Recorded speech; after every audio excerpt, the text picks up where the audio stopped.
El panel de geopolítica y competencia tecnológica. Además, atrasados, se suman también dos ponencias, así que el tiempo lo tenemos un poco limitado. Pido por favor a todos los ponentes que es un término de 10 minutos, cuando más su exposición, porque si no, no nos va a dar tiempo de terminar nuestro panel. Nuestra primera panelista,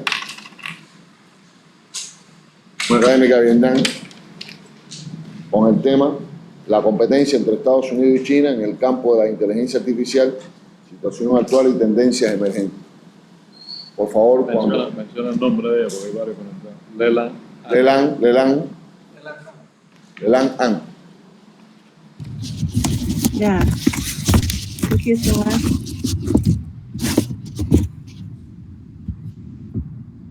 So, can I share? Está más grande. So now it's my turn.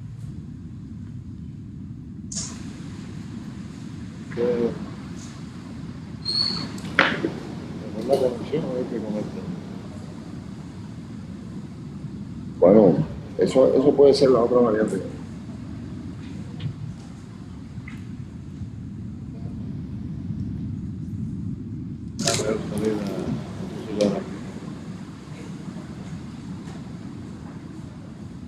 ¿Te me escucha? Adelante. ¿Tenemos conexión? ¿Por qué no hay?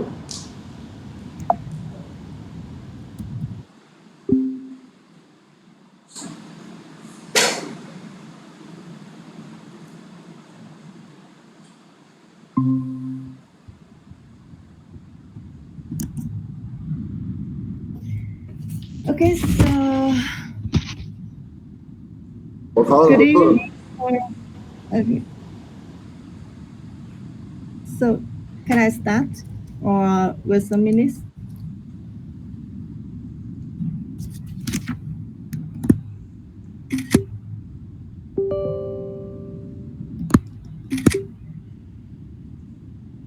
Okay, so now I will start now. Can you hear me? Hey. Yes. Yeah. Okay. So, Yes, come on. good evening from Hanoi and Buenos Dias to Cuba. Firstly, I would like to extend my warm greeting to the University of Havana and all the speakers and scholars here. Thank you so much for the invitation from the University of Havana and the Cuban Embassy in Hanoi. Gave me such a nice chance to be here to share with you something about the topic, the competitions between the United States and China in the fields of artificial intelligence, current status and emerging trends.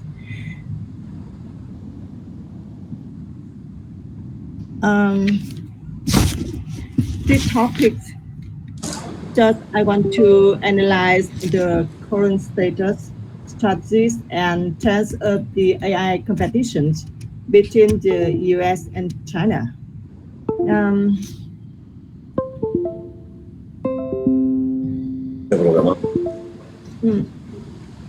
But the competitive landscape. You know that AI is a critical era reshaping the world order, and at the heart of the current US and China strategic competitions. The US has a first mover advantage, but China is catching up quickly, right? Creating the feeling of an arms race.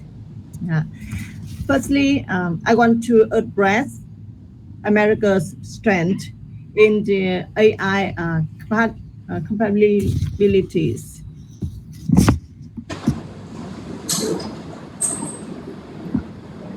Yeah.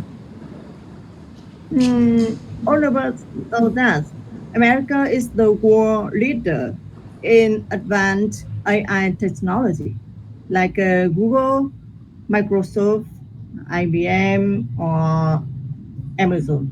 Yeah.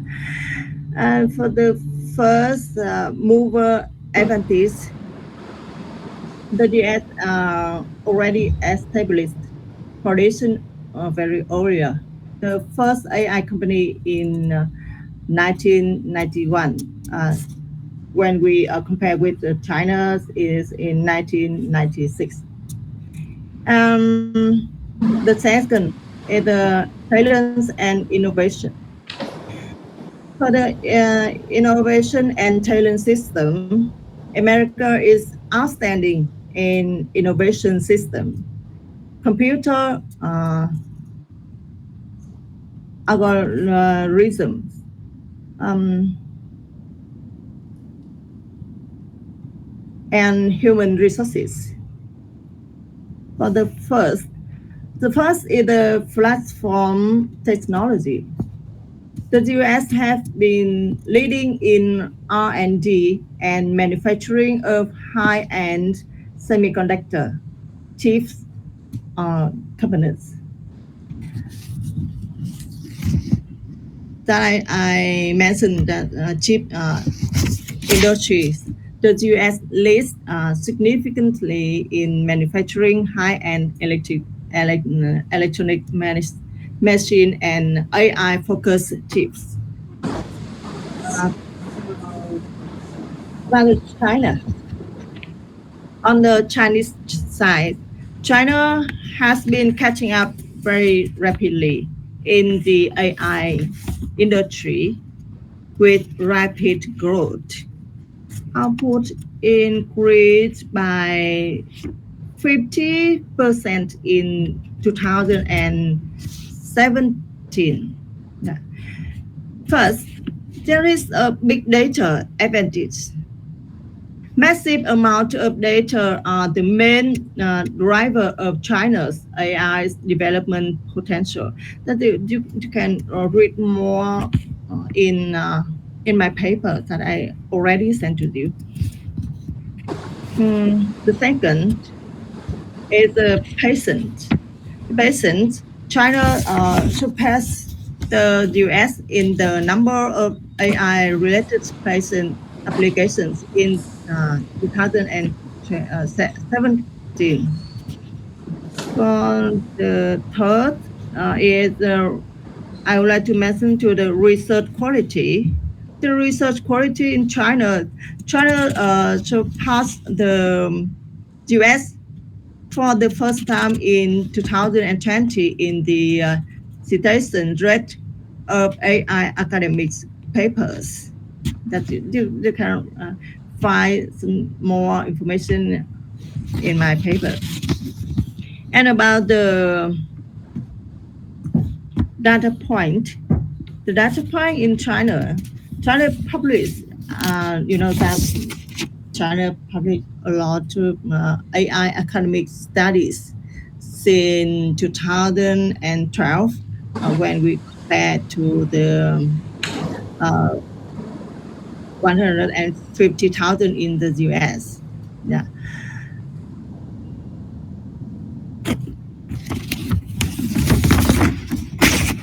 So the next, I would like to mention to the industrial gap where China still lacks. A huge gap remains in industrial skills, product quality, and financial support for AI development.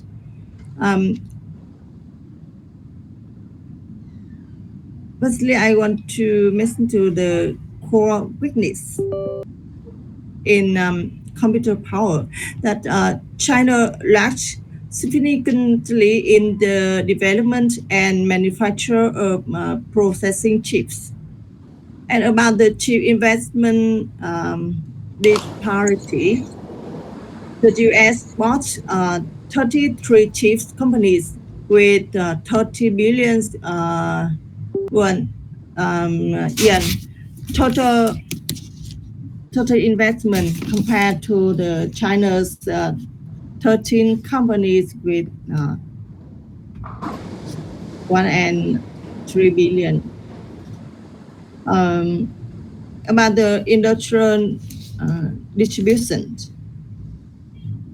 Industrial distribution that the U.S. advantage is the obvious in basic and high-end industries is very clearly. Despite China's database scale and algorithms applications.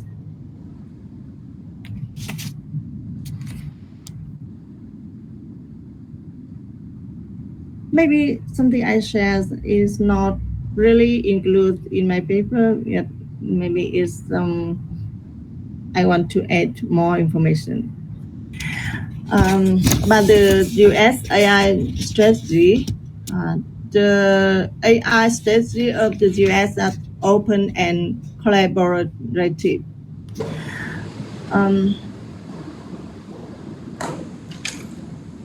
For the approach, the US encourage full participations from businesses, academics, policy makers, and civil society. They focus on the opportunity while also working to prevent negative social impact. They had already have early funding. The U.S. government began providing major R&D funds very earlier when we want to compare with China. About the policy making, that the U.S. strategy is very heavily influenced by the political factions, interest groups that you know very clearly, and research institutions. Now,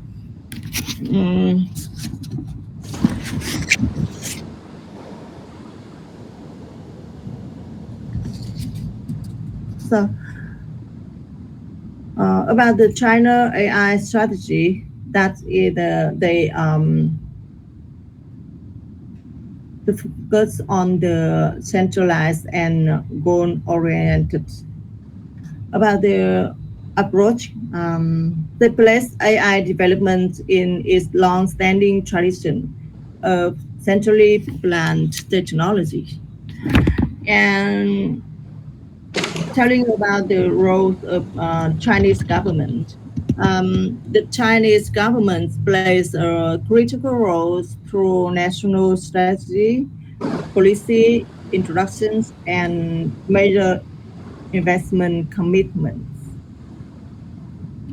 About the ambitious goals that are released in the July 2017,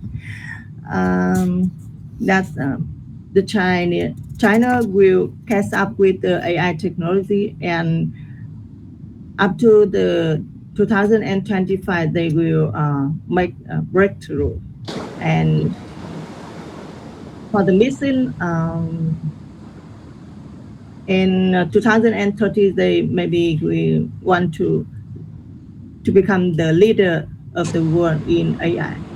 They want to move up and let the US behind in AI. Yeah.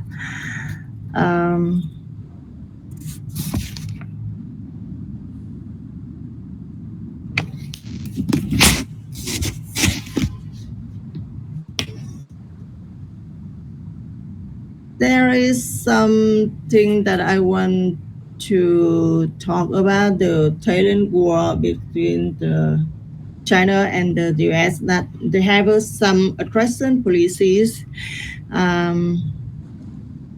but maybe I will move quickly.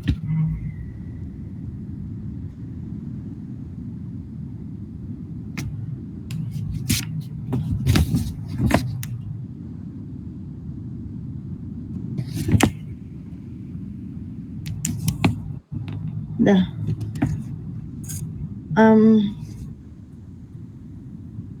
I want to mention to you a little bit about the U.S. response to the Chinese policy in AI and the China's response to the U.S. AI policy. That for the U.S. side, the U.S. could increase policies of financial support and impose further investment restrictions.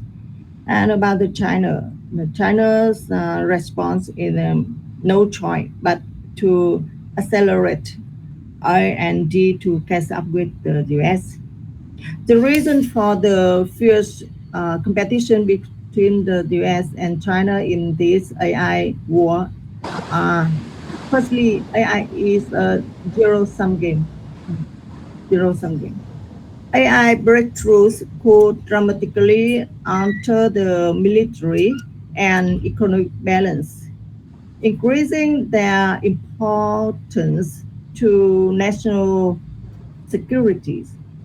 Second, the second is confrontational policies, especially since the Trump administrations, for example, in trade, have strengthened the overall the U.S. and China relationship, fueling competition across most sectors, including AI. Finally, I would like to say that AI is a new driving force for economic development. The focus of the international competitions and the opportunities to build a modern society. In the future, the U.S. regards China as its main rival, strengthens its R&D and seek to hinder China's development. On the Chinese side, they are making efforts to promote and apply AI to narrow the gap with the US. That's something that I want to say more about my paper.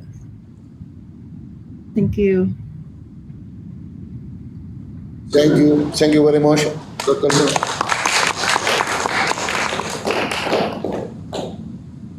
Doctora Verónica, ¿usted está en línea? Sí, acá estoy. Buen día. Buen día, ¿está lista ya, doctora? Sí. Bueno, presentamos a la doctora Verónica Sforcing de Argentina con el tema ecosistemas tecnológicos en disputa, poder, ética y regulación en el centro de escena. Por favor, adelante. Bueno, muchas gracias, muy agradecida. Nuestro amigo Bernardo, que se vaya preparando. Dale. Bueno, muy agradecida de estar otro año más en este prestigioso evento, en la ya 10ª conferencia de estudios estratégicos. Felicitar a los organizadores. Para empezar y para ser breve, en función de los tiempos, voy a tratar de hacer un esquema general de mi presentación, de mi ponencia, que bueno, encontrarán más detalles ahí en el escrito que mandé. Mi propuesta es pensar y problematizar los esquemas tecnológicos que hoy están en disputa, principalmente, como decía la compañera anterior, nosotros podemos ver al ecosistema chino y al ecosistema estadounidense en una disputa ya desde hace tiempo por el dominio no solamente de la inteligencia artificial, sino de las primeras líneas en términos de tecnologías. Pero desde el sur global tenemos que pensar cuál va a ser nuestro ecosistema tecnológico, nuestro sistema tecnológico, que por supuesto, como ya nos ha enseñado la historia, no puede ser una copia ni del anglosajón, ni de ninguna potencia, sino que tenemos que pensar desde el sur global cómo ir desarrollando una propuesta humanista, una propuesta materialista, una propuesta que permita subordinar a la tecnología en función de las necesidades de las mayorías. Para ser muy breve, me gustaría empezar por el sistema anglosajón, ¿no? Este ecosistema que en América Latina lamentablemente conocemos tanto, es el sistema que hoy se nos impone en prácticamente toda la región, salvo, podemos decir, Cuba, salvo, podemos decir, Venezuela. En el resto de los países es el sistema que todavía es hegemónico, y es un sistema que se viene aplicando desde hace 20, 25 años, con la masificación de los smartphones, y es un ecosistema que lo que propone es la desregulación total de la tecnología, que se impongan las corporaciones, las Big Tech, que ya conocemos que son las grandes tecnológicas de Silicon Valley. Estamos hablando de Meta, estamos hablando de Alphabet, estamos hablando de Apple, de Microsoft, y no más que estos. Y que estas grandes corporaciones proponen incluso en la actualidad subordinar a los estados nacionales, subordinarlos en términos de construir una ficticia eficiencia tecnológica, y para esa eficiencia lo que se tiene que realizar es justamente el desarme del estado de bienestar, el desarme del Estado como un ampliador de derechos, y tienen que ser estas corporaciones las que desarrollen las tareas que antes desarrollaban los estados. Es una destrucción creadora, como diría Schumpeter, propia del capitalismo más feroz. Es lo que estamos viviendo acá en Argentina. Yo le llamo el tecnolibertarismo. Es esta concepción ética, porque hay que decir que tiene una ética, ¿no? Una ética neoliberal, pero es una ética que funciona fomentando el consumo compulsivo, una irracionalidad en las relaciones sociales, la especulación económica, la libertad individual por sobre todos los derechos. Y este ecosistema impide que se desarrollen nuestra propia tecnología. Nosotros vemos el caso en Argentina de ARSAT. ARSAT es una empresa del Estado que desarrolla satélites, desarrolla cables de fibra óptica, desarrolla centros de procesamiento de datos, y la propuesta de este Estado tecnolibertario que hoy tenemos es la aplicación del paquete tecnológico de Elon Musk y de Starlink y del resto de sus empresas, y vender y achicar esta estructura estatal. Pero este es el programa y que es el núcleo, ¿no?, de este ecosistema tecnológico digital. Es el espíritu de la época que quieren construir. Es una tecnología subordinada a lo financiero especulativo, que sostiene, por supuesto, una nueva situación de colonización cognitiva, psicológica y estructural en términos económicos. Esta es la propuesta anglosajona que ya, como decía, hace rato que en nuestra región lamentablemente la conocemos muy bien. Por otro lado, tenemos otra propuesta, la propuesta de China, pero la tenemos que ampliar hacia todo lo que es Oriente y sus estructuras más regionales, que tiene otros parámetros éticos, que se está planteando la comunidad de destino compartido para la humanidad y la prosperidad común, esta idea del ganar-ganar, ¿no es cierto?, en donde hay transferencia tecnológica, Eso lo vemos en la Ruta de la Seda. Hay una transferencia tecnológica permanente, lo que permite que los países que integran la Ruta de la Seda digital también se vayan desarrollando y ese desarrollo tecnológico esté en consonancia con las necesidades propias de estos países. Pensemos que Estados Unidos desde los años 70 que no hace transferencia en tecnología. Entonces, en esta ética de respeto mutuo, de no injerencismo, vemos que se pone patas para arriba, ¿no?, las relaciones actuales en términos internacionales, que es Estados Unidos intenta imponer ya desde hace décadas, que es la del garrote, ¿no? China practica un no injerencismo, practica una ética práctica, y eso permite, construye una situación geopolítica que permite generar las condiciones materiales para el desarrollo de la soberanía tecnológica del sur global. Eso permite, digamos, que nazcan otras propuestas, es decir, en esa competencia China-Estados Unidos lo que hay que vislumbrar en términos geopolíticos es que el avance de China, la Ruta de la Seda y los BRICS permiten justamente el nacimiento de estas propuestas del sur global, ¿no es cierto?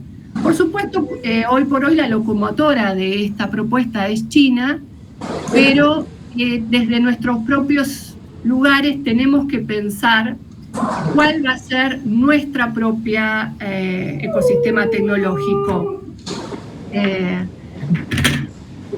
Por otro lado, tenemos que China se plantea a muy corto tiempo, ¿no?, ya ser el ganador de esta contienda.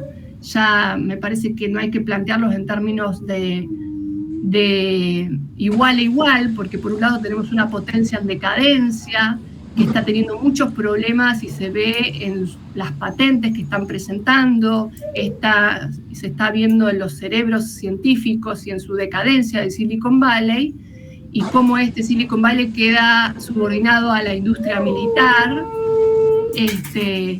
Y por otro lado tenemos a China, que hoy está subordinando el desarrollo tecnológico a lo productivo, a la planificación política estatal y en términos de patentes, en términos de desarrollos de nichos de tecnología a lo largo y ancho de todo su país, ha superado ya ampliamente a Estados Unidos.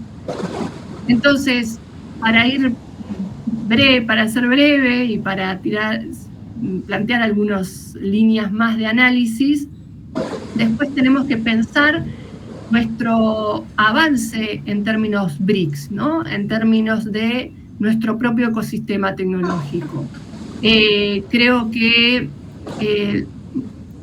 muchos países de América Latina, vuelvo a destacar principalmente a Venezuela, a Cuba, pero también Brasil, están viendo la necesidad de fortalecer, por supuesto, la cooperación sur-sur, pero de tener mayor autonomía institucional, financiera y tecnológica. Esto se vio en la la última cumbre de los BRICS en Río de Janeiro, y Brasil se plantea que va a trabajar también en disputar la gobernanza global de la inteligencia artificial. Esto en consonancia con China y en consonancia también con la propuesta del Vaticano, principalmente en la figura de Francisco.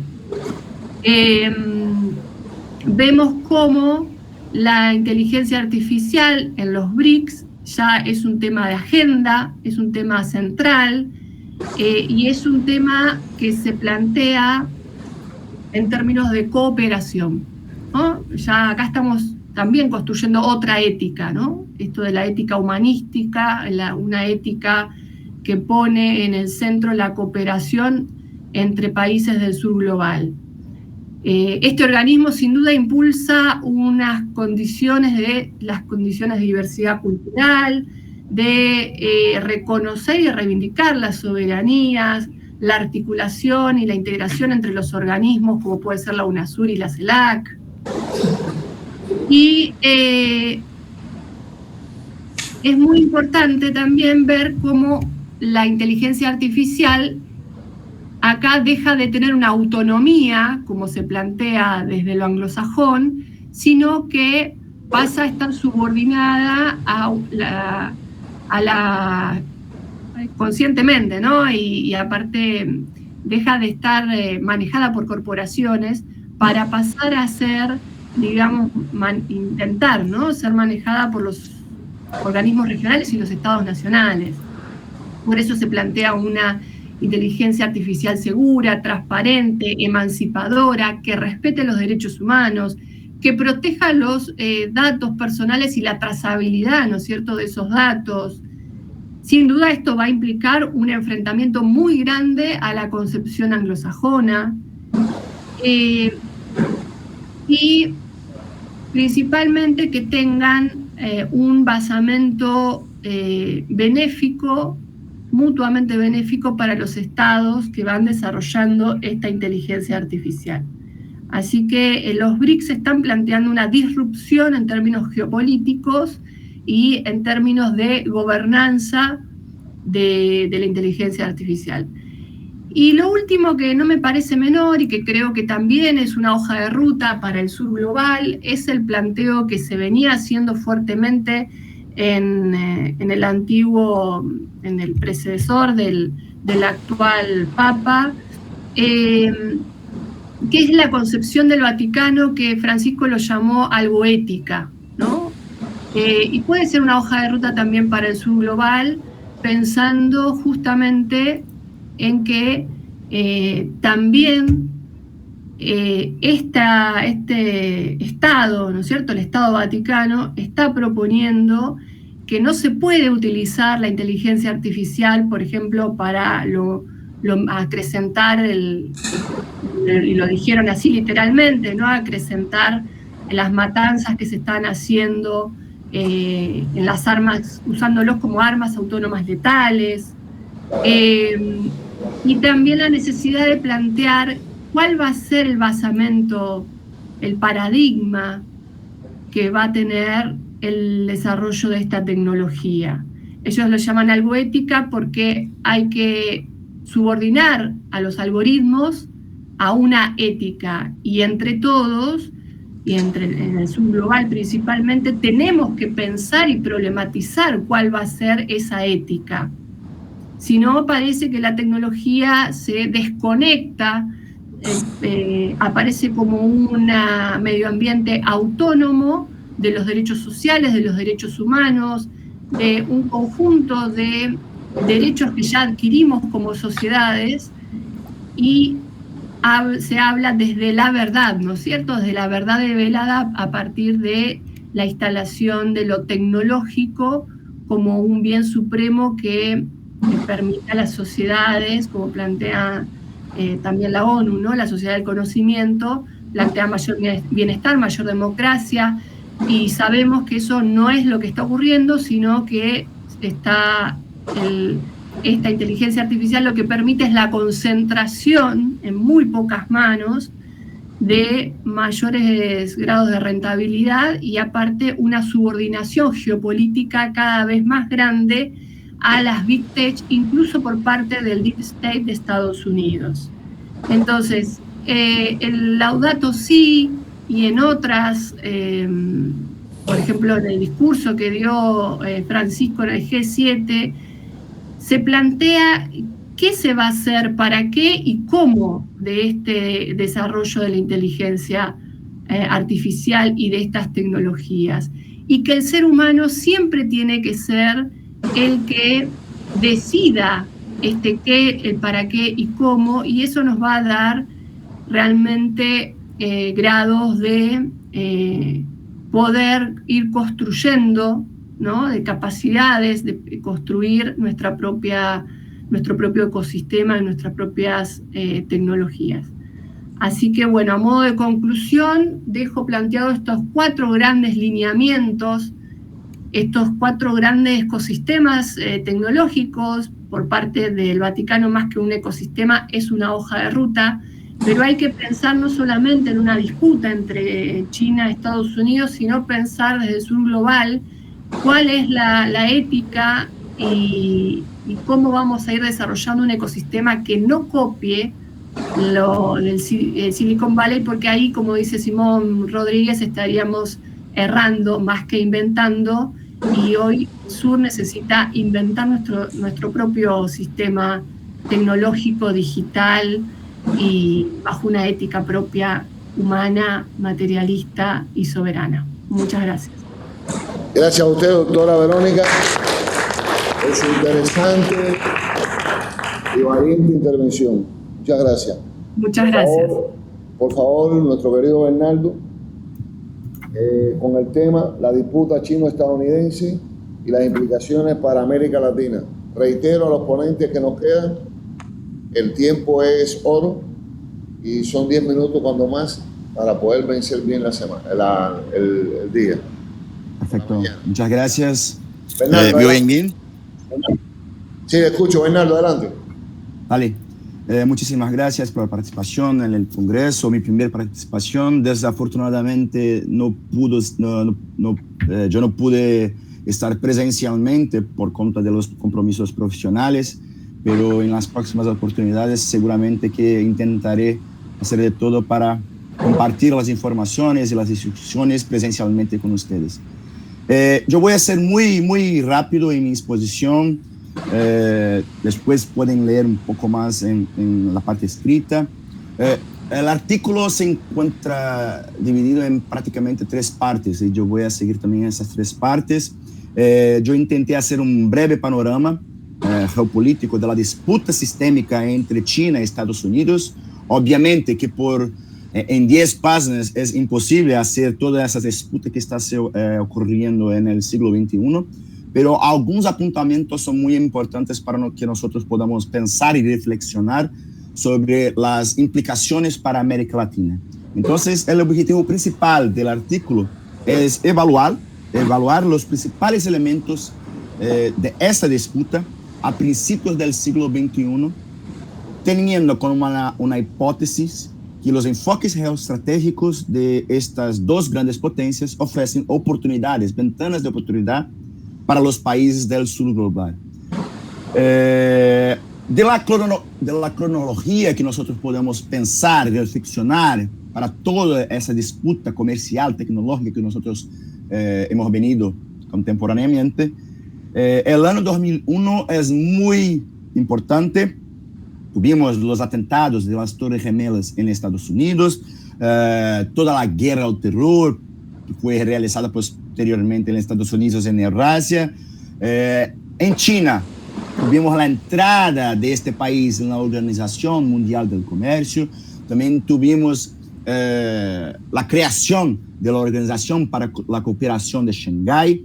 Y en América Latina, al comienzo del siglo, de la década de 2000, tuvimos también una gran disminución de la relevancia comercial, económica y política de Estados Unidos, mucho por cuenta también de ese reemplazamiento hacia el Oriente Medio.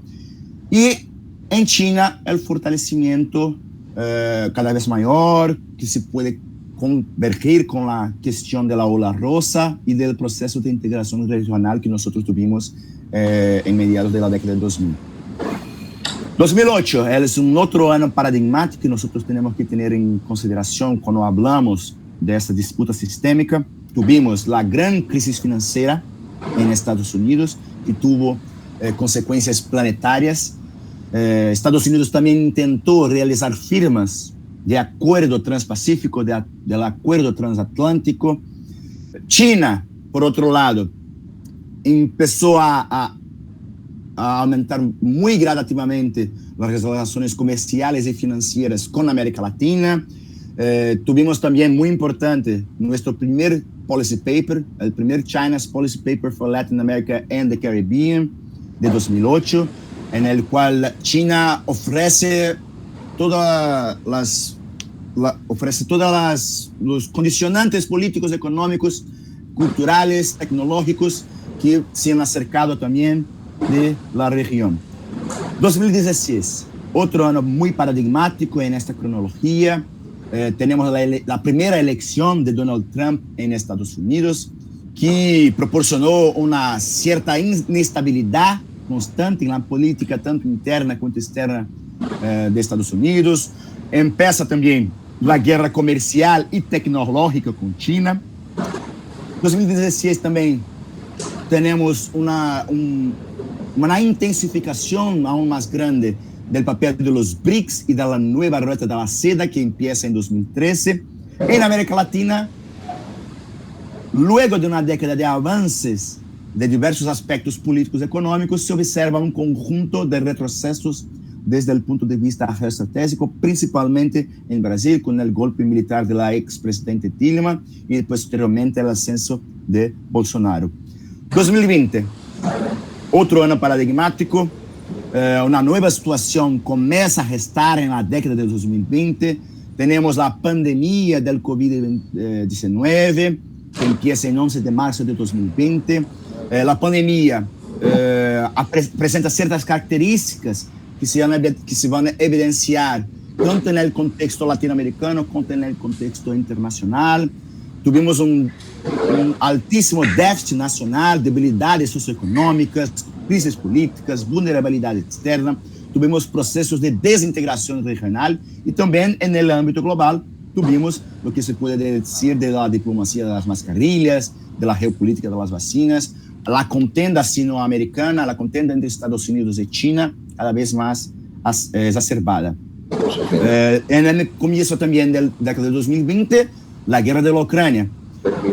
No voy a empezar mucho a hablar de la guerra de Ucrania porque nosotros ya tuvimos el chanceler ruso hablando muy bien anteriormente, pero me gustaría solamente presentar algunas hipótesis.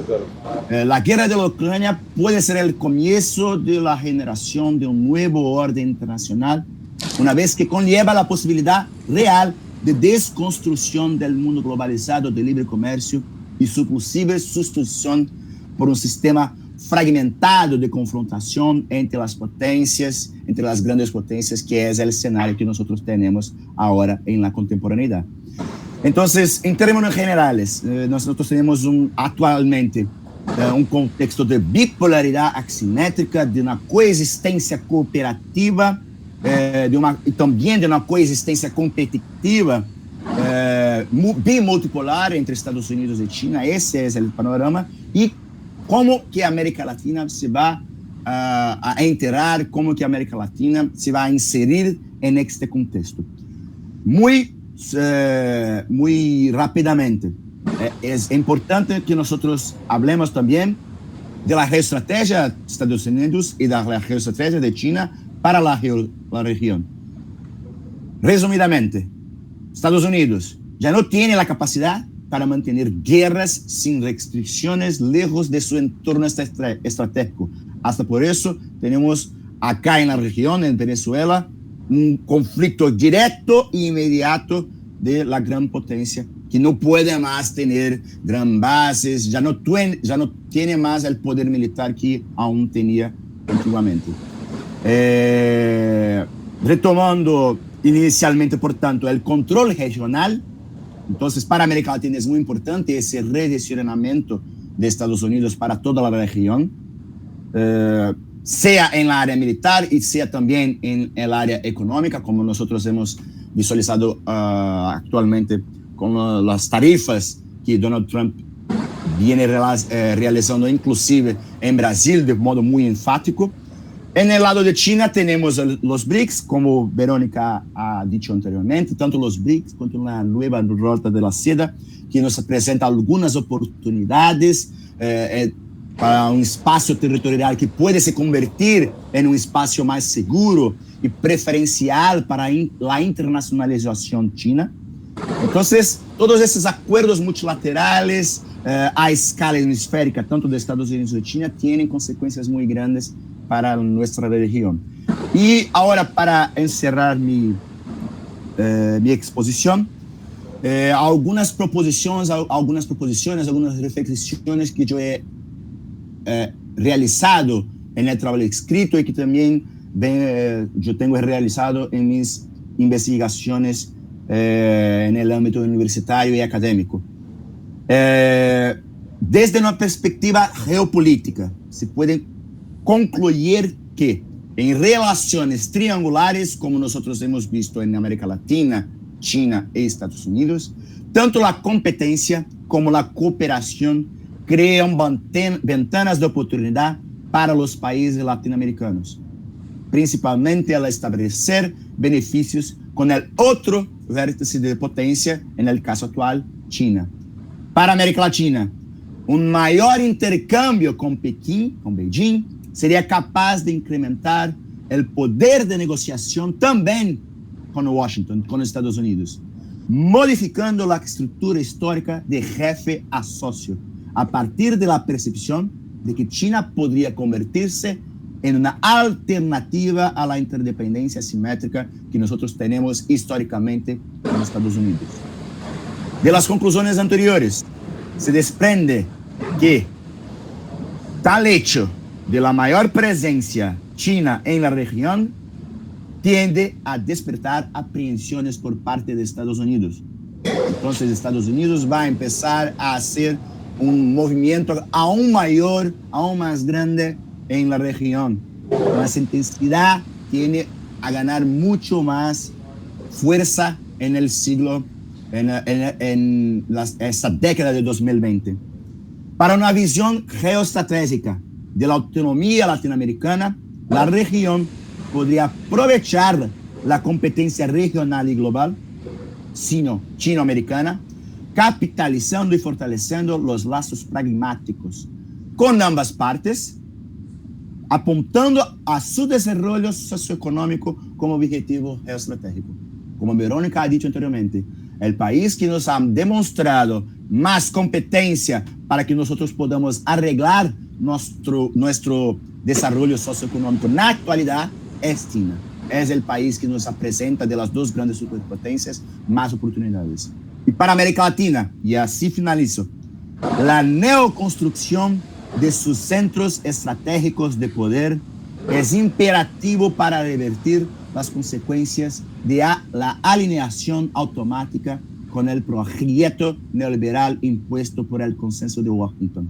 Entonces, para los estados latinoamericanos, la clave es evaluar críticamente los resultados obtenidos y las lecciones que deben aprenderse de la postura geopolítica de la región, aprovechando las oportunidades en un contexto de transformación geopolítica global.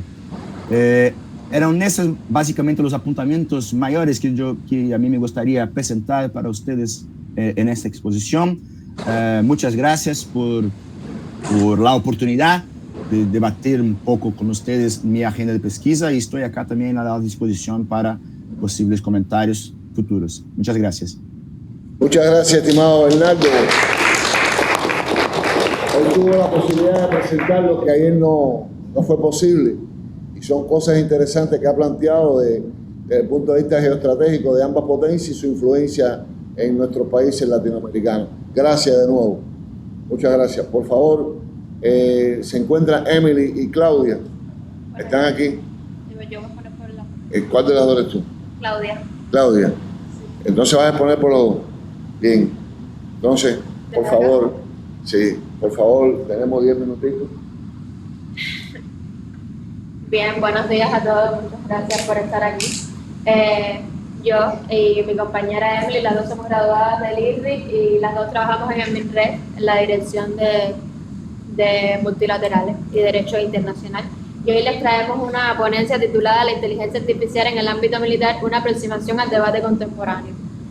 Más bien la hoja de ruta sobre este tema que nos planteamos en el trabajo fue un poco como esbozar cuáles eran los principales usos de la inteligencia artificial en el ámbito militar, cuál es el problema con estos usos desde la perspectiva del derecho internacional humanitario, o sea, si los usos son tan buenos, qué es lo que le vemos de malo, por qué estamos debatiendo al respecto, si podría aumentar la productividad, por decirlo de alguna manera, de los ejércitos y del área de defensa en general. Y por último, que es el centro del debate y nuestro objetivo principal es ver cómo se está tratando el tema en Naciones Unidas, principalmente, y en otros debates intergubernamentales, aunque nos centraremos en Naciones Unidas. Primeramente, el uso de la inteligencia artificial en el ámbito militar. Una de las principales preocupaciones es que se está utilizando en el apoyo en la toma de decisiones. Es decir, que una inteligencia artificial puede proponer posibles cursos de acción y evaluar el panorama operacional. Un escenario de guerra podría dar diferentes tipos de escenarios.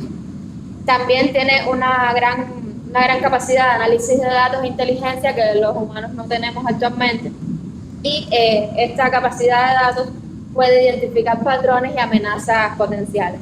Y uno de los temas más debatidos es la existencia de los sistemas de armas autónomos, porque son capaces de identificar objetivos y atacarlos sin ningún tipo de control humano.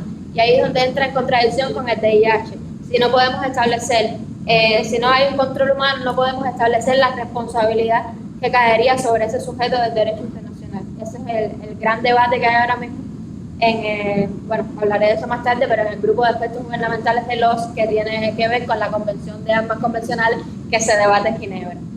Entonces, también podemos utilizarla ya en el ámbito militar, en el ámbito de la logística y el mantenimiento, o sea, determinar en la cadena de suministros globales dónde están los mejores precios de municiones, de armamento, de sistemas en general, y predecir con alto grado de efectividad cuándo debemos darle mantenimiento a un sistema de armas o a un arma específica. ¿Cuál es el gran problema? Ya he adelantado, el de la responsabilidad, el problema del control humano y también el problema de los sesgos algorítmicos. De si ya los datos que estoy introduciendo en esa IA vienen sesgados por el mismo humano, como después cualquier error podríamos determinar qué pasó, que estuvo mal, quién tendría la culpa. Y bueno, ya es bueno que hayan habido varias ponencias anterior a mí que hablaran sobre el tema de la IA y esta competencia que existe entre China y Estados Unidos, que podríamos agregar a otros países, no son solamente ellos, pero bueno, ahora mismo estas grandes potencias están buscando tener las mayores ventajas comparativas, que es un término económico, pero creo que se podría aplicar aquí, para ver quién puede acceder más rápido a las mejores ventajas en el campo de utilizar la IA en la esfera militar. Y bueno, también está el tema de la manipulación de datos. Podemos ser víctimas de un ciberataque y entonces manipular esos datos, que es el término que conocemos como envenenamiento de datos. Y ahí en el trabajo dedicábamos una parte específicamente a todo el tema de las armas nucleares.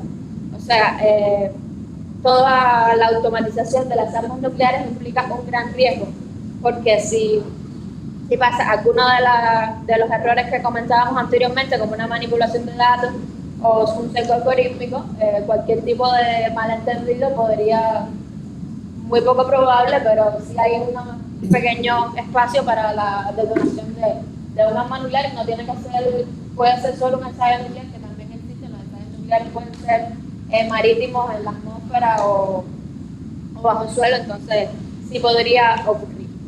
Y bueno, ya moviéndonos un poco a la parte más importante del trabajo, que es todo el tema en el sistema de Naciones Unidas, vemos que la primera resolución sobre el tema data de 1988. Obviamente no es de la IA, sino como vemos que los avances de la tecnología van a impactar directamente en la esfera de la seguridad internacional. Obviamente se ve en la primera comisión de Naciones Unidas, que es la dedicada a la seguridad. En el trabajo le dedicamos una gran parte a hablar sobre la primera resolución de Naciones Unidas que habla directamente sobre la IA en el ámbito militar, que se aprobó el año pasado. Es interesante ver cómo, lo más interesante para mí de esta resolución es que ya salimos del ámbito, o sea, en la comunidad internacional había una gran preocupación por cómo se utilizaban los sistemas de armas letales autónomos, que era el debate que hay en Ginebra, que básicamente varios países están a favor de la regulación total, o sea, prohibición total entre los que están en Cuba. Otros países, como los europeos, lo que buscan es códigos de conducta, regulación, pero no prohibición total. Y otros países simplemente no hablemos del tema porque no nos conviene a nadie, que ahí estaría la posición de Rusia. No tanto de Estados Unidos, pero sí de Rusia. Tanto es así que en la resolución que estábamos comentando, que se aprobó el año pasado, solo se recibieron 2 votos en contra, que fue de Rusia y de la RPS, y 6 abstenciones más 165 votos a favor. Sabemos que Naciones Unidas tiene 193 miembros, entonces habrán como 20 estados aproximadamente que no se presentaron a la votación. ¿Y por qué en el trabajo considerábamos que esta resolución presenta un hito? Primeramente porque ya salimos de los sistemas de armas letales autónomas, entendemos que la IA en el ámbito militar va mucho más allá del control sobre un arma, y calificábamos esta resolución como, primeramente, veíamos que era una resolución muy integradora porque buscaba, lo más importante de ella es que mandata al secretario general a hacer un informe que recoja las opiniones de los Estados miembros, de la sociedad civil y de la academia para un poco generar debate. O sea, se va a crear este informe, las resoluciones de Naciones Unidas casi siempre son anuales, entonces se va a generar este informe que lo que va a crear es debate entre todos los Estados miembros. Y es importante que se lleve el sistema de Naciones Unidas porque entonces cuando un tema ya llega al sistema de Naciones Unidas, ya se considera como que hay una preocupación de los Estados miembros, ya se buscan mecanismos, ya hay que sentarse en la mesa de negociaciones y hay que dialogar sobre el tema. Ya donde lleguemos, el multilateralismo no es conocido por funcionar lo más rápido posible, eso puede tardar años en que se tome una decisión, pero bueno, ya es importante. Esta resolución también habla del ciclo de vida de la inteligencia artificial, por tanto es bastante integral, no habla solo de cómo se utiliza, se adquiere, del desmantelamiento, habla de todo el ciclo de vida, desde el diseñamiento hasta el desmantelamiento al final. Y también la consideramos inclusiva porque va más allá del Estado. Naciones Unidas ahora mismo está atravesando un proceso que le da cada vez más importancia a la sociedad civil y a la academia, ya no solo las opiniones de los Estados. Y bueno, también ya al final del trabajo hablábamos sobre una iniciativa que surgió en el 2023, la denominábamos más bien debates intergubernamentales porque no está en el seno de Naciones Unidas, que es la iniciativa de Inteligencia Artificial Responsable en el Dominio Militar, que fue lanzada por Países Bajos y República de Corea. Ha tenido 2 cumbres, una en el 2023 y una en el 2024. ¿Qué pasa con esta iniciativa? Tiene documentos rectores que han sido endosados por más de 50 países, que es bastante considerando el tema del que se trata. El problema de ello es que es una iniciativa incipiente, ¿no? Que está en desarrollo, no tiene ni siquiera determinado cuál es el alcance que pretende esta iniciativa, no tiene una hoja de ruta, no hay institucionalización. Entonces, lo positivo que señalamos en el trabajo es que va a servir de plataforma para dialogar entre los estados y por lo menos compartir enseñanzas, aspectos positivos, métodos que podemos usar. También podría ser como una iniciativa de fomento de la confianza, que desde mi perspectiva ya personal son las principales cuestiones en las que los estados tienen que trabajar para después avanzar hacia cuestiones más importantes como si debería haber un tratado vinculante o no, si debería haber un código de conducta o simplemente no va a pasar absolutamente nada porque hay poderes demasiado fuertes que van a impedir que en la mesa de negociaciones se llegue a un acuerdo final. Bueno, y terminamos el trabajo básicamente hablando de la posición de Cuba, que no es un secreto para nadie, que nosotros buscamos casi siempre acuerdos vinculantes y la posición en este tema es precisamente en armas letales y autónomas, ya asumimos Cuba y gran parte del movimiento de países no alineados, hemos llegado al acuerdo de que se requiere un control y supervisión humanos significativos y una prohibición total, un instrumento jurídicamente vinculante que prohíba totalmente este tipo de armas. Y en el caso de las semiautónomas, estamos en una fase de crear cómo vamos a tratar el tema, pero es un poco más sencillo porque las armas semiautónomas ya sí tienen un componente humano significativo. Y bueno, ya las conclusiones, espero no haber llegado a los 10 minutos. No, muy bien, sí.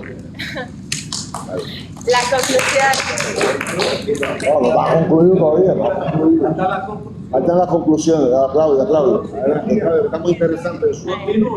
Está muy interesante, Claudia, por favor. Ya. Entonces las conclusiones las voy a leer porque si no me pongo a divagar. Existe un entendimiento general de que habida cuenta el impacto catastrófico asociado al uso de las armas nucleares y otros sistemas de armas basados en la aplicación de la IA, se requiere un control y supervisión humano significativo. Esta es la posición de Cuba. No obstante, es un tópico que se ha atendido por cada estado de manera aislada. Como es un tópico incipiente, es más sencillo no, ante tu regular algo internacional ya tiene que haber una regulación nacional, o por lo menos una concepción para tú ir a exponer tu posición de manera internacional, o eso es lo que se debería hacer. Entonces los estados se han ido enfocando en crear códigos de conducta, en crear como tal leyes nacionales, para después tratar el tema de forma multilateral. El debate sobre este tema está apenas comenzando en el seno de Naciones Unidas, por tanto, los marcos regulatorios internacionales para su uso tardarán en establecerse, optimistamente, en el caso de que se establezcan en algún momento. A la fecha actual no existe un grupo o comisión mandatado para la discusión del asunto más allá de lo relativo a los sistemas de armas autónomas. De crearse en el futuro algún órgano mandatado para el tratamiento de esta materia, habría que determinar primeramente la mejor forma de regular el uso de la IA en el ámbito militar, incluyendo su ciclo completo. Esto es algo que también defiende Cuba, no es regular la IA en un momento específico, es en todo su ciclo de vida, y contar con la voluntad política necesaria que permitiría en última instancia avanzar en un proceso de regulación. Bueno. Muchas gracias, Claudia. Un tema muy interesante, poco discutido, y tiene que ver mucho con la ética, con la responsabilidad, con el derecho internacional humanitario, inclusive con la vida sobre la faz de la tierra. Muchas gracias. Y que una joven lo haya hecho también. Muy novedoso. Gracias. Entonces le vamos a dar la palabra a nuestro querido amigo Carlos de Porto.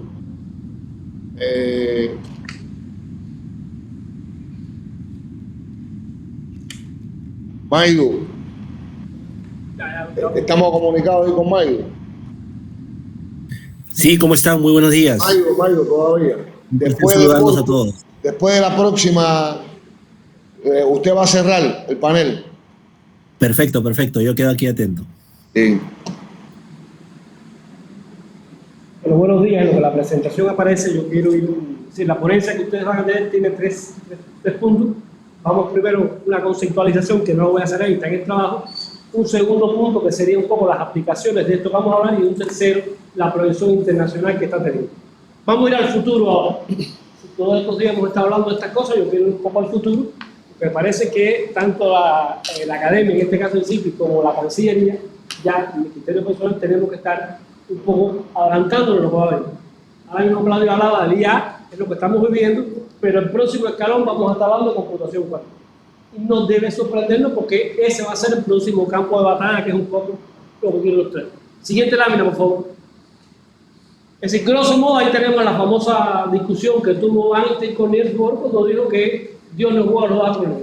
Es decir, estamos hablando de algún mundo donde no estamos trabajando desde el punto de vista serial, que es la clave de la computación cuántica, si no estamos trabajando en paralelo. Y eso cambia todas las reglas del juego, ¿okay? Por eso Einstein decía en ese momento. Siguiente lámina. Ahí les pongo 4 hitos que me parecen importantes, podemos buscar más. Primero, 12 de agosto del año 81 surge la PC. Eso permite que hoy todos nosotros, que cuando digo PC quiero ir más allá de la computadora clásica. Esa es la famosa IBM PC. Estoy hablando de cualquier dispositivo.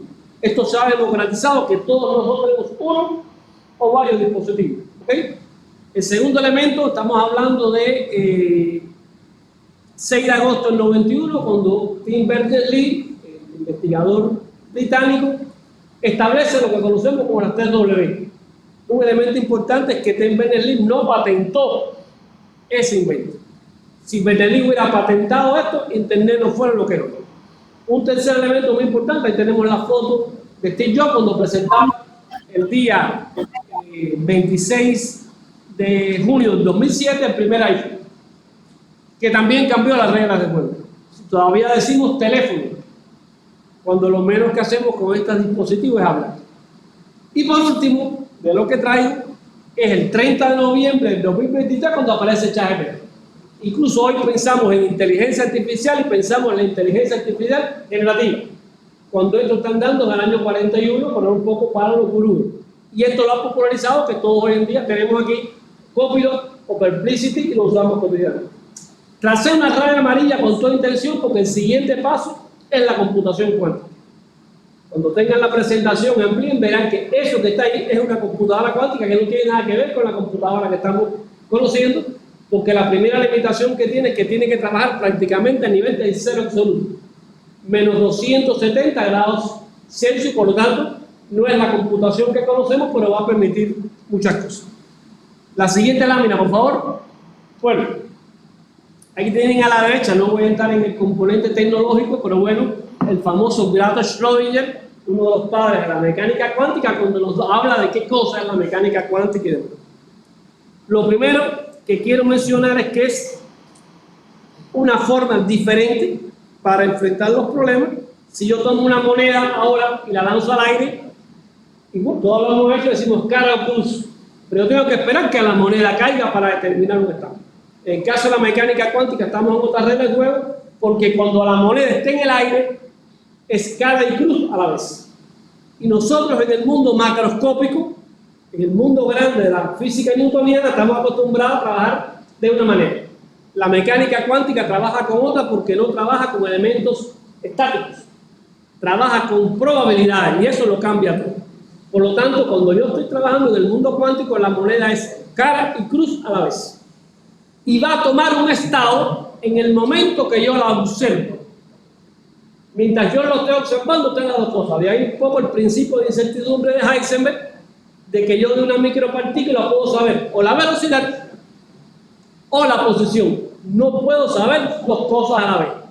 De ahí el conflicto de Einstein con Niels Bohr, que le decía que Dios no puede jugar a los dados. Porque Einstein en ese sentido tiene un planteamiento más estadístico, más de que las cosas tienen que poderse determinar un poco a partir de la física newtoniana. Seguimos entonces para no perder tiempo, y ahí, siguiente lámina por favor, ahí lo quiero ilustrar. Es decir, las computadoras nuestras, cuando digo computadora me refiero a cualquier dispositivo digital, trabaja como el izquierdo, 0 o 1, prendido o apagado. La computadora cuántica trabaja con qubits, que es lo que está a la derecha. Por lo tanto, a la vez es 0 y 1, o 3/4 de 0, 1/4 de 1, cualquiera de las combinaciones.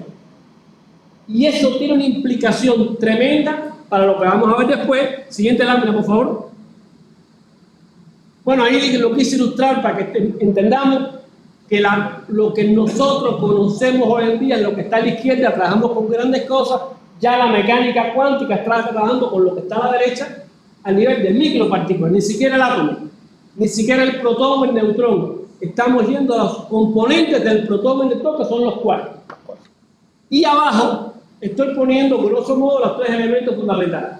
Estaríamos hablando de computación cuántica para los cálculos, estaríamos hablando de sensores cuánticos para las mediciones, y estaríamos hablando sobre todo, que es donde está hablando el cubano de la calle, el pollo del arroz con pollo, la comunicación cuántica. Porque hoy en día todo está centrado en el problema de las comunicaciones, el encriptamiento y romper los códigos de seguridad. Y ahí es donde la computación cuántica cambia por completo las reglas del juego. De ahí que los grandes poderes ya están trabajando y lo veremos al final en estas líneas. Siguiente lámina, por favor. Ahí les pongo un ejemplito para entender lo que no hace falta muchas matemáticas para ver esto. Si yo quiero ir de la ciudad A la ciudad B, ¿ok? Y yo tengo para ir de la ciudad A la ciudad B 1.000.000 de opciones, o 1.000.000 de rutas, o 1.000.000 de caminos. Todo el que sepa conducir un automóvil, o al menos una motocicleta o una bicicleta, me entenderá. Para trabajar con las computadoras clásicas, los dispositivos clásicos, yo tengo una opción. Todos estos dispositivos trabajan de forma serial, es decir, un paso detrás del otro. Por lo tanto, yo tendría que esto dividir, sería n entre 2. Y a mí me harían falta 500.000 intentos o 500.000 cálculos para saber cuál es el mejor camino para ir de A a B. Sin embargo, si trabajamos a partir de los principios de la mecánica cuántica, no sería n entre 2, sería raíz de n. Y al ser raíz de n, estaríamos hablando de que solamente me hacen falta 1.000 intentos. Por lo tanto, pasé de 500.000 cálculos a 1.000 cálculos. Estamos hablando de un salto de eficiencia muy grande. Y esa es la gran fortaleza que tiene la computación. Es decir, nunca vamos a tener una computación cuántica a nivel del móvil, primero por las condiciones tecnológicas, y segundo, porque esto se utiliza para grandes volúmenes de datos cuando me hace mucha falta la eficiencia, que no es el caso de revisar un documento en internet o hacer una presentación. Siguiente lámina, para no perder tiempo. Bueno, ahí pongo dos ejemplitos para entender lo que estamos hablando. Una computadora cuántica, ya los valores de Google y de IBM superan esos números, ¿ok? Una computadora con 270 qubits, recuerden que no es el bit, es el qubit lo que trabaja la computadora cuántica, me permitiría, compañeros, cálculos de 2 elevado a la 80. Eso es más que el número de átomos que tiene el universo. De eso estamos hablando. Por lo tanto, eso me rompe cualquier criptografía, cualquier mecanismo de encriptamiento de átomos lo está rompiendo. Y podremos estar claros, recordando al famoso director del FBI durante casi 50 años, Edgar Hoover, que nos decía, conocimiento es poder. Hoy en día los grandes servicios de inteligencia lo que están haciendo no es rompiendo los códigos porque no pueden, es almacenando las comunicaciones para cuando tengan estos dispositivos empezar a romper los códigos, pero ya están almacenando los datos. Siguiente lámina. Y empieza a aparecer un concepto de geopolítica cuántica. Por lo tanto, ya hay un grupo de países que están trabajando por alcanzar la supremacía cuántica, que todos los que están aquí acompañándome sabrán quiénes son. Ahí estamos hablando de Estados Unidos, estamos hablando de China, estamos hablando de la India, estamos hablando de la Unión Europea, de países dentro de la Unión Europea, de Rusia, etc. Hasta ahora, en la revisión, la última que hice, que fue ayer por la noche, ahí hay un anexo que les traigo todas las que ya están publicadas, no hay ninguna ley o estrategia nacional de ningún país del llamado sur. Bueno, del sur nada más que está la India, pero bueno, habría que discutir si es o no del sur. Está claro que esto tiene implicaciones grandes desde el punto de vista de las comunicaciones, ya lo dije, la banca, comercio electrónico, etc. Siguiente lámina. Este grafiquito, para que lo vean después, nos da, a mí me gustó mucho, esto lo tomé de la estrategia de computación cuántica de la República de Corea. Me llamó la atención porque establece 3 pautas: la comunicación analógica, que es lo que está más a la izquierda, la radio, la televisión, etc.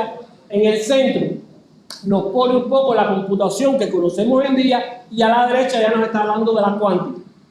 Abajo nos pone la primera revolución cuántica, como estamos hablando del láser, de estas aplicaciones que hoy en día usamos, y a la derecha ya está poniendo el siguiente salto, que es lo que les dije: computación cuántica, sensores cuánticos y comunicaciones cuánticas.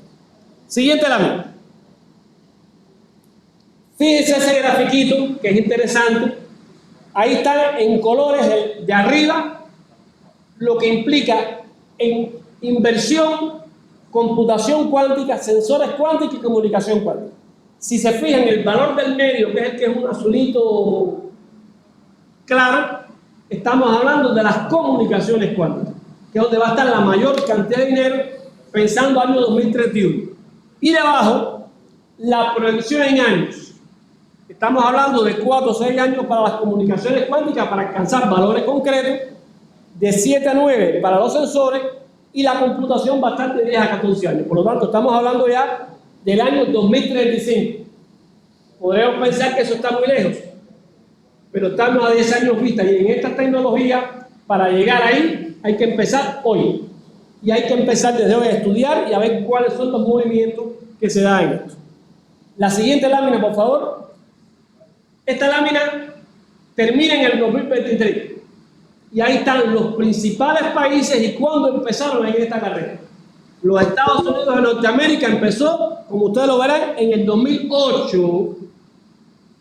Hace 17 años que los Estados Unidos ya empezaron a trabajar en este campo. Y ahí está por fechas, por donde se ha sumado cada cual. Estados Unidos, el Reino Unido, está China, está la Unión Europea, está Francia, está Canadá, está Japón. Sin embargo, es interesante que lo verán en la ponencia y en el anexo, no aquí, 2024 y 2025 se disparó. Aparece ya con ley nacional España, los Países Bajos, Alemania, Australia, la República de Corea. Por lo tanto, esto es algo que está, como se decía ahorita, en pleno desarrollo. En el 2025 ya, en lo que va de año, hay 5 países que se sumaron con estrategias o leyes nacionales apoyando.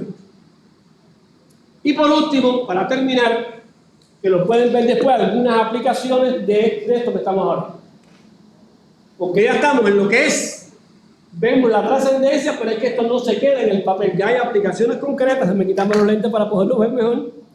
Y aquí tenemos, por ejemplo, en el primero, los procesos de fabricación, porque no es lo mismo yo trabajar 500.000 intentos para determinar, digamos, una vacuna, para ver la especificidad de esa bacteria con el antibiótico, que tendría que hacer muchos intentos, a yo trabajando con computación cuántica, corto mucho el tiempo en lanzar un nuevo producto al mercado, específicamente en el campo de la biotecnología. El segundo es el problema de la automoción. Imaginemos no solamente el auto, como hoy en día en muchas capitales, los que han salido lo saben, trabajar con un auto autónomo y moverse con un GPS. Es que ya el auto, cuando no tenga conductor, que yo vaya sentado leyendo, tiene que tener sistemas de radar, sistemas de LIDAR, que es el radar que no trabaja con ondas electromagnéticas, sino con láser, estar constantemente en comunicación con los semáforos y con los autos que están alrededor, y por lo tanto la capacidad de cómputo que hay que tener disponible para lograr esto es altísima. De ahí que esto se enlaza perfectamente con la famosa 5 y 6G. Recordarán los que están aquí la discusión entre los Estados Unidos de Norteamérica y China con la 5G, con Huawei, etc. Y ahora voy a decir a la Claudia por la IA, porque la computación cuántica va a ser el soporte material, el hardware que va a permitir desplegar en toda su magnitud 5G, 6G y la IA. Porque para que esos algoritmos corran hace falta una potencia de cómputo que hoy no existe. Y por los métodos convencionales seriales no se va a poder lograr, por lo tanto hay que dar el salto a la computación cuántica. El segundo elemento es lo que conocemos como vida diaria, todos los sensores que hacen falta en una vivienda para que esa vivienda funcione como un hogar inteligente. Y hace falta potencia de cómputo para eso. La cuarta, ahí lo podrán ver después, Claudia hablaba ahora, el aspecto, siguiente lámina por favor, el aspecto militar, ya Claudia adelantaba. Todo lo que Claudia nos estaba diciendo del IA, armas inteligentes, sensores inteligentes, la logística, tiene que tener un soporte de computación cuántica. Para lograr esto, porque en el terreno va a haber cientos de miles de estos dispositivos trabajando. Y la coordinación de esos enjambres, la logística de esos enjambres para que funcione adecuadamente, tiene que ser por ahí. Y por último, estaríamos hablando que se le está dando mucho peso a los elementos de la salud. Ya muchos de los que están aquí quizás tienen en el móvil una aplicación para saber cuántos pasos damos al día, presión arterial, etc. Todo eso va asociado a lo mismo. Y por último, la precisión en el desarrollo de las terapias. Porque para yo desarrollar las terapias tengo que partir primero del genoma de la persona, de las características de la posible enfermedad o bacteria, y para eso lograrlo de forma adecuada a nivel masivo hace falta tener estos dispositivos. La siguiente lámina, ahí yo termino y por favor ponme el anexo en el minuto que me queda para mostrar lo que quería. En ese anexo una revisión que hice ayer. Ahí está, por países, hasta ahora está el país, está un poco el nombre oficial que tiene, ponlo horizontal por favor si no te molestia.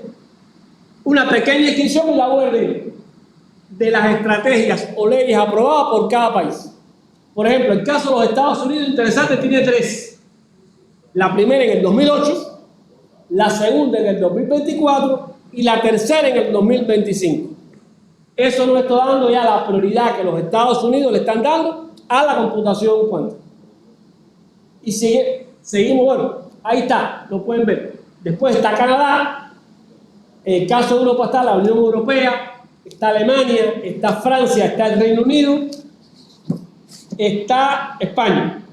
Interesante que Rusia no tiene todavía una ley o una estrategia, pero sí se ha determinado y está publicado que tiene varios desarrollos en este campo. En Asia está China, la India y Corea y Australia. Ahí tienen los que estén interesados la URL de todo esto, porque me parece que este elemento hay que seguirle la pauta por lo que va a implicar en los próximos años desde el punto de vista de todo lo que se ha discutido anteriormente. Agradezco entonces a los que me han escuchado, ahí están disponibles y creo que me ajusté el tiempo. Muy bien. Sí, es un reporte muy interesante, muy interesante. Y quiero recordar una cosa. Que se demuestra la velocidad del ensayo de Lenin a principios del siglo XX cuando existió la crisis de la física y escribió un ensayo, Materialismo y Empiriocriticismo, demostrando que la definición de materia existe y que es muy importante y que va hacia el infinito. Eso lo ha demostrado Porto-Gui y lo dijo Lenin a principios del siglo XX. Muchas gracias, Porto. Entonces vamos a dar la palabra a nuestro querido amigo de Perú, a Maido. ¿Está listo, Maido?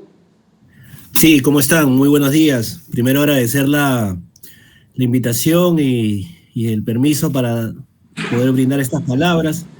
No he podido acompañarlos presencialmente debido a que hace 2 semanas o una semana he regresado de allá de dictar otra ponencia. Bueno, actualmente América Latina enfrenta un doble desafío: adaptarse a los efectos cada vez más severos del cambio climático y al mismo tiempo responder a las presiones globales por una transición energética que no siempre respeta nuestros ritmos, prioridades ni derechos históricos al desarrollo. El cambio climático está afectando con particular intensidad a América Latina, una región históricamente dependiente de actividades productivas altamente vulnerables a los eventos climáticos extremos.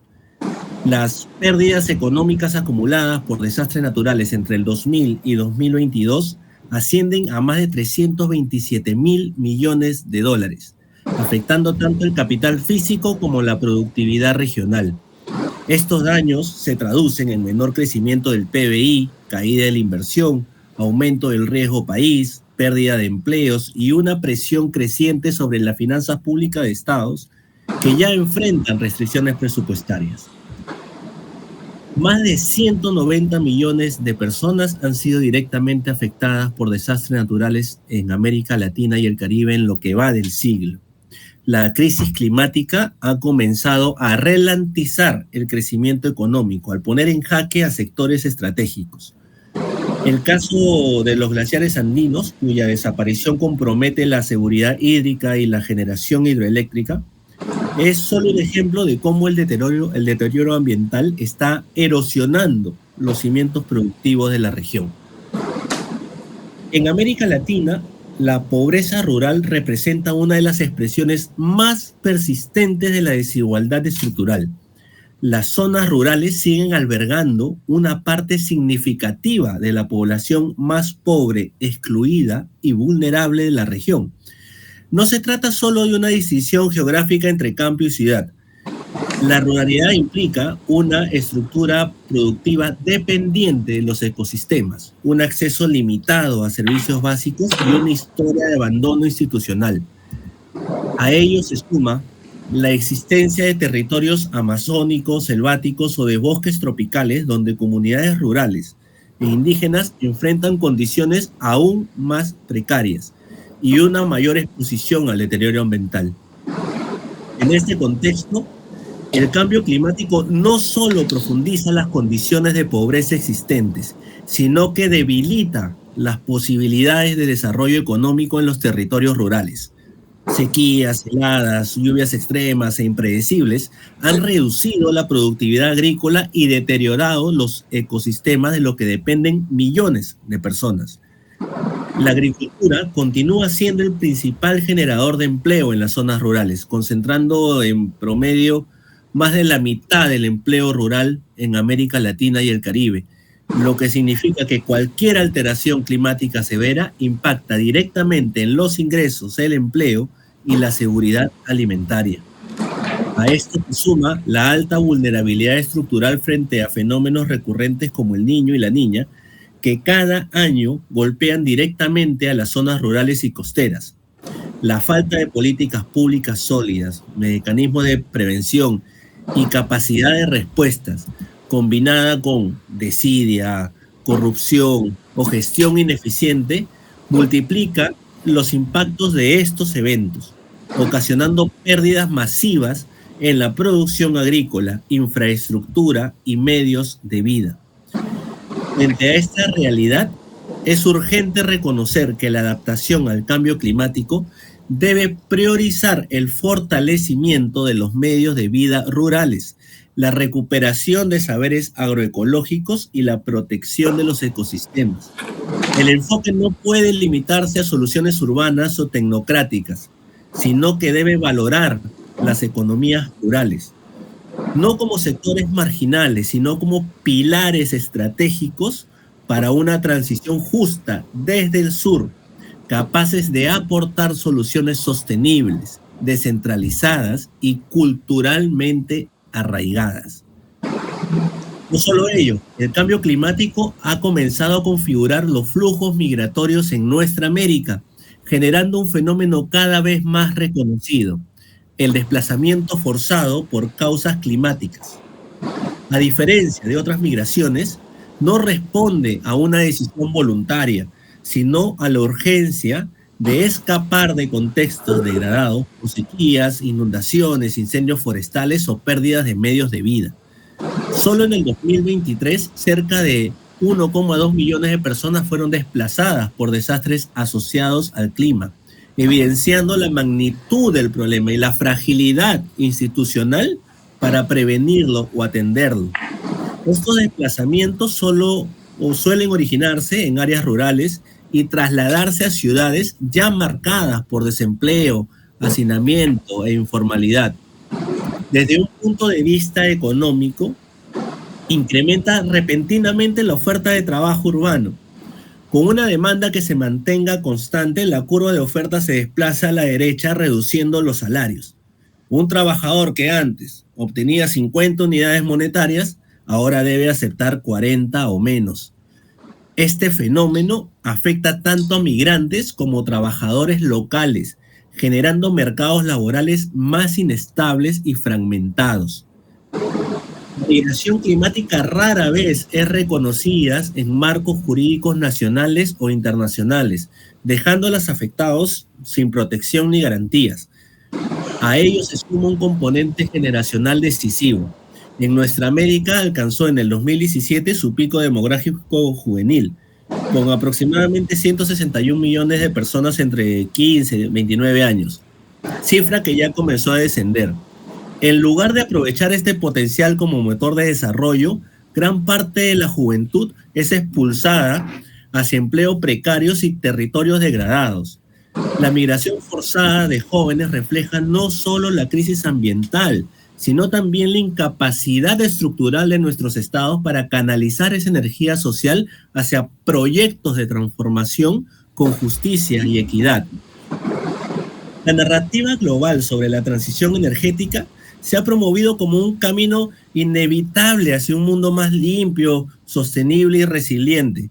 Sin embargo, esta transición, presentada como técnica neutral y universalmente deseable, oculta profundas desigualdades geoeconómicas. En el caso de nuestra América, la presión por abandonar los combustibles fósiles, sin contar con una base sólida de desarrollo industrial, y adoptar tecnologías verdes en nombre del clima global, muchas veces desconoce la etapa de desarrollo en que se encuentran nuestros países, así como la realidad fiscal, productiva y tecnológica que enfrentan. El riesgo principal es que la transición energética se convierta en un nuevo mecanismo de subordinación, donde las potencias del norte controlan la cadena de valor de tecnologías verdes, baterías, patentes, autos eléctricos, energías limpias, certificaciones, y siguen dictando los términos del comercio, las finanzas, las tecnologías, mientras los países del sur asumen pasivamente la agenda. Sin recursos, sin soberanía y sin alternativas reales, en este tema la descarbonización corre el peligro de reproducir la misma lógica de dependencia tecnológica, extractivismo de minerales estratégicos y exportación de materias primas sin valor agregado. Un ejemplo paradigmático es la forma en que el mercado se ha apropiado del discurso ecológico. Hoy se nos exige en nombre del ambiente renunciar, no sé, a un vehículo de 8 cilindros para optar por un carro eléctrico, cuando en realidad el sistema de consumo y producción global sigue siendo el mismo. ¿Por qué los países del sur deben privarse esos bienes o modificar sus decisiones si el modelo que genera la crisis, basado en el consumismo, la obsolescencia y la concentración de riqueza, permanece intacto? Aquí no se trata de cambiar el tipo de vehículo ni color de consumo, sino de cambiar la estructura productiva y la distribución global, que es la raíz del problema. La crisis climática es real y urgente, pero no puede resolverse imponiendo sacrificios desiguales. El medio ambiente no reconoce fronteras. Los vientos, la lluvia, los océanos no se detienen en los límites territoriales. Por eso la respuesta al cambio climático debe ser regional, cooperativa y soberana. Una transición energética justa no puede realizarse sin una cooperación internacional coherente con los principios de justicia climática. Nuestra América no es responsable de la mayor parte de las emisiones históricas, pero sí es una de las regiones más vulnerables a sus efectos. Esta contradicción obliga a hablar de una deuda ecológica real del norte hacia el sur, resultado de décadas de explotación intensiva de recursos, acumulación de riquezas y contaminación global sin asumir consecuencias. Es fundamental también romper con el climatismo tecnocrático que reduce la transición a ajustes de mercado. Sin democratización del conocimiento ni cambios en el poder global, cualquier agenda verde reproducirá las desigualdades existentes. Desde una perspectiva crítica del desarrollo, es necesario afirmar que la crisis climática que enfrenta la humanidad no ha sido originada por un desajuste natural, sino por el funcionamiento estructural del sistema de producción global, siendo la consecuencia directa de un modelo basado en la anarquía productiva, la acumulación sin límites y la explotación desenfrenada de los recursos naturales. No estamos ante una tragedia ecológica neutral, sino ante los efectos históricos de un sistema económico que ha subordinado la naturaleza a la lógica del capital. Este sistema ha generado una economía mundial que destruye más de lo que construye, que el beneficio privado por encima del interés colectivo y que convierte la vida, el trabajo y el planeta en mercancías transables. Nuestra América ha sido históricamente relegada a un papel subordinado, a ser proveedora de materias primas, energía barata y suministros ecológicos. Por tanto, cualquier agenda climática que no cuestione este orden desigual no puede ser considerada justa ni viable. Por eso, queridos amigos, quiero que reflexionemos que la región no puede quedar atrapada entre la urgencia ambiental y la presión geopolítica. El sur global no puede ser nuevamente el que asuma los mayores costos de una transición impuesta por quienes generaron la crisis. Se requiere una transición energética planificada, gradual y soberana, que responda a las necesidades de nuestras economías, respete nuestras decisiones y garantice el derecho al desarrollo. Muchas gracias. Gracias a usted, Michael. Muy interesante la exposición, muy valiente también a nuestra actualidad. No tenemos tiempo prácticamente para debatir porque ya estamos pasados. De todas maneras, vamos a hacer una sección de 5 segundos. De 5 segundos. Ya están pasando los 5 segundos, Pastrana. ¿Ya empecé? Sí, ya. Quiero decir que el 17 de septiembre falleció John Searle, que era el aguafiestas de la inteligencia artificial en Estados Unidos.